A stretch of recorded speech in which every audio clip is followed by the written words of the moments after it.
السلام علیکم پیارے ریڈرز، کیسے ہیں آپ سب؟ امید کرتی ہوں سب ٹھیک ہوں گے۔ تو بڑھتے ہیں آج کے ایپیسوڈ کی طرف۔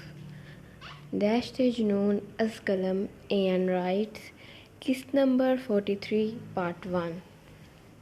ڈیول، ہم نے پتہ کروایا ہے لاہور کی ساری ہیرا منڈی میں ہر کوٹھے پر کوئی 20 نور نامی لڑکیاں ہیں۔ ہمیں کیسے پتہ چلے گا زریز کی ماں کا؟ ایڈی ڈیول کے سر پر کھڑا تھا۔ پہلے والد صاحب آپ پیچھے کھڑے ہو کے بات کریں، دوسرا جتنی بھی نور ہیں کوٹھے پر مجھے ان سب کی انفارمیشن دو، اور جو وہاں سے جا چکی ہیں ان کی بھی۔ ڈیول سنجیدگی سے بول کر لیپ ٹاپ میں مصروف ہو گیا۔ ذرا جو تم میں تمیز ہو باپ سے بات کرنے کی، کہا تو ہے والد صاحب۔ ڈیول والد صاحب پر زور دیتے بولا۔ ایڈی نے اپنے سر پر ہاتھ مارا۔ میں کیوں پاگلوں کی طرح چٹان سے سر مار رہا ہوں؟ ایڈی نے جل کر سوچا۔ والد صاحب، آپ پاگل نہیں ہیں، بس فضول میں مجھ سے بحث کرنے کا شوق چڑھ جاتا ہے آپ کو۔ ایڈی نے حیرانگی سے ڈیول کی طرف دیکھا جو اس کی سوچ کو بھی پڑ گیا تھا۔ میرے چہرے پر کچھ نہیں لگا ہوا ایڈی، جا کے کام کرو۔ ڈیول ڈیمن غصے سے بولا۔ ایڈی خاموشی سے باہر چلا گیا۔ اسے معلوم تھا ڈیول ڈیمن کام کے معاملے میں کسی کا نہیں ہے۔ شداور کوٹھے پر جاتا تھا، لیکن کون سے؟ ڈیول ٹیبل پر سختی سے ہاتھ مارتا پھنکارا۔ اسے کسی طرح بھی زریز کی ماں کو تلاش کرنا تھا۔ ڈیمن کا اصل مقصد شداور کا مکمل ماضی جاننا تھا، جو زریز کی ماں ہی بتا سکتی تھی۔ تقریباً 15 منٹ بعد ایڈی آفس میں داخل ہوا۔ اس نے ٹیبل پر فائل رکھی۔ ڈیول نے فوراً فائل کھولی جس میں تقریباً 100 نور کے بارے میں معلومات تھی۔ نور صالح، ڈیول منمنایا۔ فائل میں سب کے نام کے آگے بائی لکھا ہوا تھا، صرف ایک نام کے آگے صالح لکھا ہوا تھا۔ ایڈی، زریز کو کال ملاؤ۔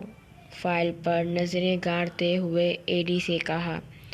نور صالح، کوٹھہ چندہ بائی۔ ڈیول صرف ان حروف کو دیکھے جا رہا تھا۔ ایڈی نے زریز کو کال ملائی، لیکن اس نے کال پک نہ کی۔ ڈیول، وہ کال پک نہیں کر رہا، دوبارہ کرو کال۔ ایڈی نے دوبارہ کال کی، جو 4 بیل کے بعد ریسیو ہوئی۔ ڈیول سے بات کرو۔ زریز کے کال اٹھاتے ہی ایڈی سلام کیے بغیر اسے حکمی انداز میں کہتے ڈیول کو موبائل پکڑا گیا۔ زریز، تمہاری ماں کا پورا نام کیا ہے؟ ڈیول نے فائل کے پنے الٹے کرتے ہوئے سنجیدگی سے کہا۔ مجھے نہیں معلوم، زریز نے صاف گوئی سے جواب دیا۔ تمہیں بس یہ پتہ ہے میری نور ماں نے مجھے پیدا کیا۔ اپنے باپ سے جا کے پوچھو تمہاری ماں کا پورا نام کیا ہے۔ ڈیول نے کہتے ہی کال کٹ کر دی۔ زریز نے گھور کے فون کی طرف دیکھ کر گھڑی کی طرف دیکھا۔ صبح کے 4 بج چکے تھے۔ کمینہ کہیں کا، نیند برباد کر دی۔ زریز دوبارہ لیٹ گیا۔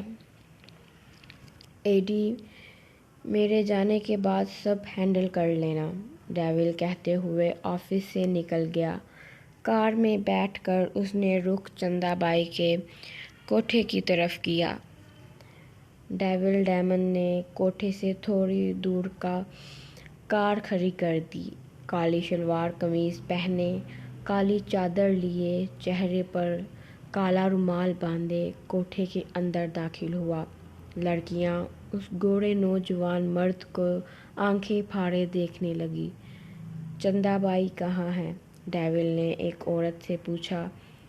میں چندہ بائی کی بیٹی ہوں، چندہ بائی نہیں رہی اس دنیا میں۔ مجھے تم سے بات کرنی ہے، ڈیول نے آنکھوں میں سپاٹ تاثر لائے کہا۔ اس کی صرف آنکھیں نظر آ رہی تھی۔ صاحب جی، یہاں مرد بات کرنے نہیں، سکون کے لیے آتے ہیں، وہ عورت ڈیول کے سینے پر ہاتھ رکھتے ہوئے بولی۔ ڈیول نے خود پر ضبط کیا۔ ہم بھی اسی کام کے لیے آئے ہیں محترمہ، بشرطیہ کہ آپ ہمیں میسر ہوں۔ ڈیول نے نظریں دوسری طرف کر لی کیونکہ اس کا لباس دیکھنے لائق نہ تھا۔ گھٹنوں سے اونچی شارٹ سکرٹ پہنی تھی جس کے اوپر برائے نام لانگ نیٹ کی جیکٹ تھی۔ ڈیول کی آنکھیں پر اسرار انداز میں مسکرائی۔ جی بالکل، وہ عورت تو ڈیول کی آنکھوں پر ہی فدا ہو گئی تھی، اوپر سے اس کی باڈی، کالے کف سے جھلکتے اس کے سفید و سرخ ہاتھ۔ وہ سر تا پاؤں تک ڈیول کو دیکھ رہی تھی۔ چلیں صاحب، ڈیول کا بازو پکڑے اسے کمرے میں لے گئی۔ یار، یہ شہناز بائی کتنی چالاک ہے، اتنے خوبصورت مرد کو اپنے ساتھ کمرے میں لے گئی ہے، ہمیں بھی تو موقع دیتی اس کا دیدار کرنے کا، ایک طوائف دوسرے طوائف کے کان میں بولی۔ شہناز بائی نے ڈیول کو بیڈ پر بٹھایا۔ اس سے پہلے وہ اپنی صرف برائے نام کی پہنی ہوئی جیکٹ اتارتی، ایگل گرل جو پردے کے پیچھے کھڑی تھی باہر نکلتے اس کی گردن پر چاقو رکھ گئی۔ ڈیول بھاری قدم اٹھاتا شہناز بائی کے پاس پہنچا۔ نور صالح کہاں ہے؟ ڈیول اس کی آنکھوں میں آنکھیں گاڑتے بولا۔ کون نور صالح؟ شہناز بائی کی زبان لڑکھڑانے پر ڈیول کو یقین ہو گیا کہ نور صالح یہاں پر رہتی تھی، وہی نور صالح جس کو شداور خان نے خریدا تھا۔ ڈیول نے آنکھوں میں وحشت لیے اس کی طرف دیکھا۔ شہناز خوف سے کانپنا شروع ہو گئی۔ دیکھو مجھے نہیں، ڈیول نے اس کی پوری بات سنے بغیر ایگل گرل کو اشارہ کیا۔ ایگل گرل اس کی گردن میں چاقو کی نوک اندر کی طرف کرنے لگی۔ اس سے پہلے کہ شہناز چیخ مارتی، ایگل گرل نے اس کے منہ پر ہاتھ رکھ کر اسے خاموش رہنے کا اشارہ کیا۔ وہ مر چکی ہے، ڈرتے ہوئے جواب دیا۔ ایگل گرل نے اس کے چہرے پر زوردار تھپڑ رسید کیا۔ وہ بے ہوش ہوتی زمین پر گر گئی۔ ہوش میں لاؤ اسے، ایگل گرل، ڈیول غصے سے بول کر بیڈ پر بیٹھا۔ ایگل گرل نے سائڈ ٹیبل پر رکھے پانی کے جگ کو اٹھا کر شہناز کے اوپر انڈیل دیا۔ وہ ہڑبڑا کر اٹھ بیٹھی۔ نور صالح کہاں ہے؟ ڈیول پھنکارا۔ ایگل گرل اسے بالوں سے پکڑتے ڈیول کے پاس لے کر گئی۔ مجھے نہیں پتا، وہ گھر سے گئی تھی، اس کے بعد خبر آئی تھی کہ اس نے نہر میں کود کر جان دے دی، اس سے زیادہ مجھے کچھ معلوم نہیں، مجھے چھوڑ دو، وہ ہاتھ جوڑتے ہوئے بولی۔ وہ خوف سے کپ کپا رہی تھی۔ شداور کو جب اس کی موت کا پتہ چلا تھا تو اس نے کیا کیا؟ ڈیول نے سنجیدگی سے پوچھا۔ کچھ نہیں، وہ بس خاموش رہا تھا۔ شہناز بائی بری طرح کانپ رہی تھی۔ تم کون ہو اور کیوں یہ سب جاننا چاہتے ہو؟ شہناز نے دل میں آئی بات پوچھی۔ ڈیول نے پر اسرار قہقہ لگایا۔ اتنی جلدی بھول گئی مجھے، شازو بائی۔ اپنا پرانا نام سن کر اس کے ہوش اڑ گئے۔ اسے صرف شداور کئی سال پہلے اس نام سے بلاتا تھا۔ کون ہو تم؟ اٹکتے ہوئے پوچھا۔ تمہاری موت، ڈیول ڈیمن اس کو بالوں سے پکڑتا کھینچ کر اس کا دیوار سر سے مارتے ہوئے بولا۔ اسی طرح تم نے اس کے بال نوچ کے اسے چپ کروانا چاہا تھا، شازو بائی۔ شہناز بائی اپنے سر پر ہاتھ رکھ کر کراہنے لگی۔ کون؟ اس کی سانسیں اکھڑ رہی تھی۔ ڈیول کی نیلی آنکھیں دیکھ کر اس نے پہلی دفعہ اپنے خدا سے دعا کی تھی کہ یہ وہ بچہ نہ ہو۔ میرا چہرہ دیکھ کر شازو بھائی، تمہاری سانسیں ختم ہو جائیں گی۔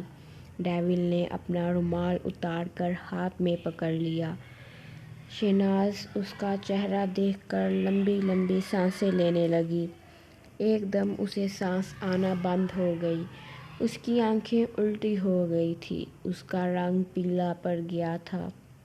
ڈیول نے رومال دوبارہ چہرے پر باندھ لیا۔ ایگل گرل نے اس کے پاس جا کے اس کی سانسیں چیک کی، وہ مر چکی تھی۔ ایگل گرل اور ڈیول ڈیمن کھڑکی کے راستے کوٹھے سے باہر نکل گئے۔ ڈیول، ہم نور کو کہاں ڈھونڈیں گے؟ یہاں سے اس کے بارے میں کوئی معلومات نہیں ملی۔ ایگل گرل ڈیول کے ساتھ فرنٹ سیٹ پر بیٹھی تھی۔ ایگل گرل، آر.کے کو فون کرو اور اسے کہو اس جگہ کا پتہ کروائے جہاں نور صالح نے اپنی جان دی تھی۔ ڈیول کے کہتے ہی ایگل گرل نے آر.کے کو کال کر کے کہا، ڈیول، ہم ماضی سے جتنا نکلنے کی کوشش کر رہے ہیں اتنا ہی اندر گھستے جا رہے ہیں۔ ایگل گرل کی آنکھیں نم ہوئی تھیں۔ ایگل گرل، میں نے پہلے دن ہی تمہیں کہا تھا، اگر اس ٹیم میں شامل ہونا ہے تو اپنی آنکھوں کو، اپنے دل کو بنجر زمین کی طرح کرنا ہوگا۔ ڈیول کار روک کر شفقت سے ایگل گرل کی طرف دیکھتا ہوا بولا۔ ایگل گرل اپنی آنکھیں صاف کر کے خود پر کھول چڑھائے بیٹھ گئی۔ ڈیول نے کار سٹارٹ کر دی۔ اپنے اڈے پر پہنچ کر ڈیول کار کو پارک کر کے آفس میں داخل ہوا۔ آر.کے، ڈیول نے سوالیہ نظروں سے اس کی طرف دیکھا۔ ڈیول، لاہور کی ایک نہر ہے، میں تمہیں اس کی لوکیشن سینڈ کرتا ہوں، وہاں نور صالح نے اپنی جان دی تھی۔ ڈیول ہاں میں سر ہلاتا باہر جا کے کار میں بیٹھ گیا۔ جب آر.کے نے لوکیشن سینڈ کی، ڈیول اسی وقت کار سٹارٹ کر گیا۔ نہر کنارے پر کار رکی۔ سورج طلوع ہو چکا تھا، جس کی روشنی ہر طرف پھیلی ہوئی تھی۔ نور، تمہارے ساتھ اب میرا ماضی جڑ چکا ہے، تمہیں تو ہر حال میں ڈھونڈ کے رہوں گا۔ ڈیول دل میں عہد کرتے آسمان کی طرف دیکھنے لگا۔ میں خود سے عہد کرتا ہوں، ہر اس انسان کو ختم کر دوں گا جس نے آج مجھے اس مقام پر پہنچایا ہے، سب کو دردناک موت سے آشنا کرواؤں گا۔ ڈیول چلاتے ہوئے خود سے عہد کر گیا، میری این، بہت جلد اس سب کو حل کر کے تمہارے روبرو آؤں گا، تمہارا ڈیمن تمہارے روبرو آئے گا۔ انیتا کے بارے میں سوچتے ڈیول کی آنکھیں مسکرائیں۔ تم سے دوری بہت مشکل ہے میری جان۔ ڈیول نے اپنے وائلٹ نکالا جس میں انیتا کے بچپن کی تصویر تھی۔ میں تمہیں بہت مس کرتا ہوں، بہت زیادہ، میری وجہ سے آج تمہارا یہ حال ہوا ہے۔ ڈیول ڈیمن آج جانے انجانے میں اظہار ہجر کر گیا تھا۔ ہجر عاشق کو محبوب پر بنا سوچے سمجھے جان نچھاور کرنے کی حد تک فدا کر دیتا ہے۔ تمہارا عشق آج ڈیمن کو اس موڑ پہ لے آیا ہے این۔ ڈیول اس کی تصویر کو دل سے لگاتے ہوئے بولا۔ ارد-شیر گن اٹھاتا گھر سے نکل گیا تھا۔ اس نے اپنے آدمی کو جاسوسی کے لیے چندا بائی کے کوٹھے پر بھیجا تھا۔ چندا بائی مر چکی تھی، لیکن وہ کوٹھا آج بھی اس کے نام سے مشہور تھا۔ ارد-شیر ابھی کار میں بیٹھا تھا جب اسے جاسوس کی کال موصول ہوئی۔ ہاں بولو، ارد-شیر سخت لہجے میں بولا۔ چندا بائی کی بیٹی کو کسی نے مار دیا ہے، اس سے ہی ہمیں معلومات مل سکتی تھی۔ آدمی اپنی مکمل کرتا خاموش ہو گیا۔ ارد شیر نے کال بند کر دی۔ ڈیم اٹ، مجھے نور کو ڈھونڈنا ہوگا، مجھے اپنی نور کو ڈھونڈنا ہے، ارد شیر چلایا۔ کہاں چلی گئی ہو تم؟ تم تو کہتی تھی ہم دونوں ہمیشہ ساتھ رہیں گے۔ اپنے دوست کو چھوڑ کر کہاں چلی گئی ہو؟ ارد شیر نم آنکھوں سے اپنی اور نور کے بچپن کی تصویر دیکھتے ہوئے بولا۔ بہت جلد ہم دونوں ایک ساتھ ہوں گے۔ ارد شیر ایک پل کے لیے خاموش ہو گیا۔ ہم دونوں ایک دوسرے کے محرم بن جائیں گے۔ ارد شیر اس کی تصویر پر لب رکھتا ہوا بولا۔ تم جانتی ہو نور، تم سب سے الگ ہو، تمہارے ارد کو تمہارے علاوہ کوئی اور لڑکی اچھی ہی نہیں لگی، یا شاید وہ ہر لڑکی میں تمہیں ڈھونڈتا تھا اس لیے کوئی اور اچھی ہی نہیں لگی۔ ارد شیر کی گہری کالی آنکھیں اداس تھیں جو کبھی مسکرائے بنا رہ نہیں سکتی تھی۔ بات کرتا تو ایک سائیڈ پر ڈمپل نمایاں ہوتا تھا۔ اس نے سورج کی طرف دیکھا۔ سورج کی روشنی سے اس کی کالی آنکھیں رنگ بدل کر بھوری ہو کر چمکنے لگیں۔ اسے دیکھ ہر لڑکی اس پر فدا ہو جاتی تھی، لیکن وہ انہیں گھاس ڈالنا ضروری نہ سمجھتا تھا۔ ارد شیر سیٹ سے ٹیک لگا گیا۔ اسے علم ہی نہ ہوا کب اس کی آنکھ لگ گئی۔ وہ کل رات سے جاگ رہا تھا۔ زریز 2 گھنٹے سے سونے کی کوشش کر رہا تھا لیکن اسے نیند نہیں آ رہی تھی۔ اس کا دل کر رہا تھا ڈیول کا گلا دبا دے۔ وہ اٹھ کر عنائزہ کے کمرے میں گیا۔ وہ آڑی ترچھی سوئی ہوئی تھی۔ زریز بیڈ پر اس کے پاس بیٹھتے اسے دیکھنے لگا۔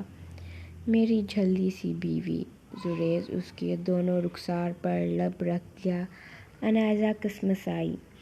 زریز اسے باہوں میں لیے لیٹ گیا۔ عنائزہ نے اپنے گرد سخت حصار محسوس کرتے آنکھیں کھول کر زریز کو اپنے قریب دیکھ کر ہڑبڑا کر اٹھ بیٹھی۔ تسی ایتھے کی کرن دے ہو؟ آپ یہاں کیا کر رہے ہیں؟ عنائزہ غصے سے اس کی طرف دیکھتے ہوئے بولی۔ زریز اٹھ کر بیٹھا۔ مجھے اپنی بیوی کی یاد آ رہی تھی تو سوچا مل آؤں۔ زریز دوبارہ اسے اپنے حصار میں لیتے لیٹ گیا۔ میں کیری چوتھے ملے گئی ساں، ایتھے ٹاڈے کار ای ساں۔ میں کون سا چوتھے محلے گئی ہوئی تھی، ادھر آپ کے گھر ہی تو ہوں، عنائزہ گھورتے ہوئے بولی۔ زرگو، آپ کے بغیر آپ کے شوہر کا دل نہیں لگ رہا تھا۔ زریز نے اس کی پیشانی پر پیار کیا۔ تسی ہر ویلے کی کردے رہندے ہو؟ آپ ہر وقت یہ کیا کرتے رہتے ہیں؟ عنائزہ نے منہ بنایا۔ مجھے لگا میں اپنی زرگو کو پیارا لگتا ہوں۔ یہ سب کرتے ہوئے سبز آنکھوں کو اداس کر کے عنائزہ کی طرف دیکھا۔ سونے تے تسی مینوں ہر ٹائم لگدے ہو، پیارے تو آپ مجھے ہر وقت لگتے ہو۔ عنائزہ اس کے رخسار پر پیار کر کے شرما کر اس کے سینے میں چہرہ چھپا گئی۔ زرگو، کیوں چاہتی ہو میں ابھی رخصتی کر لوں؟ زریز اس کی آنکھوں پر لب رکھتے آنکھیں موند گیا۔ وہ ابھی عنائزہ کو اس رشتے کو سمجھنے کے لیے وقت دینا چاہتا تھا۔ امید کرتی ہوں پیارے ریڈرز آپ سب ٹھیک ہوں گے اور آپ کو آج کی ایپیسوڈ پسند آئی ہوگی۔ انشاءاللہ اس ایپیسوڈ کا پارٹ 2 کل اپلوڈ کروں گی اور لمبا دینے کی کوشش کروں گی۔ جنہوں نے میرے چینل کو سبسکرائب نہیں کیا وہ سبسکرائب کر دیں اور ایپیسوڈ دیکھ کر کمنٹ میں ضرور بتائیے گا آپ کو ایپیسوڈ کیسی لگی اور ایپیسوڈ کو لائک بھی کر دیجیے گا۔ اللہ حافظ۔